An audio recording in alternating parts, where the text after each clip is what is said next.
William Murdoch introduced me to him when he was living in Arizona, and I had an opportunity to view his art, and I just fell in love with it right away. I refer to it as aggressive impressionism, not traditional impressionism. I'm not a plein air painter. I do mostly studio work.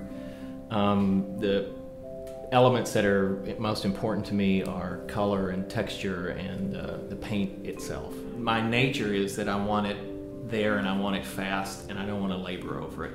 So I typically complete a painting in one day or sitting. I really love Daniel's approach to art. I feel like he's very Monet-ish, and he's a wonderful painter in that he really captures color with broad brush strokes.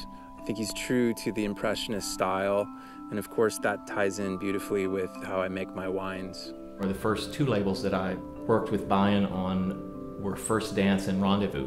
We had a few conversations about what the wine would be like, and I actually took probably 20 paintings down, and we had a blending. So we chose which two paintings we wanted to use and actually blended the wine to the painting itself. We now feature Daniel on 8 labels at Artiste. The whole thing to me was that the paintings were there, and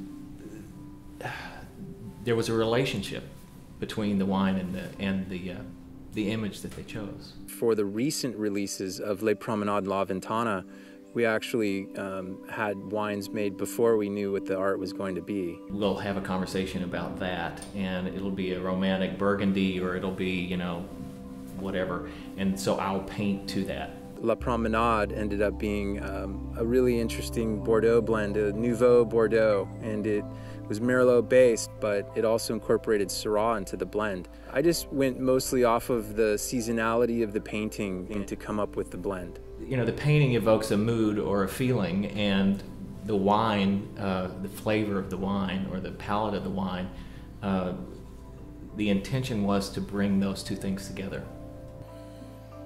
So Daniel doesn't drink wine as much as he loves his whiskey.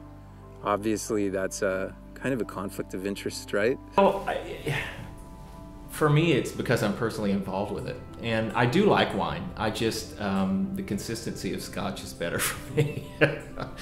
But the beauty is that Daniel and I, when we get together, we both drink whiskey. And, you know, sometimes you get tired of wine.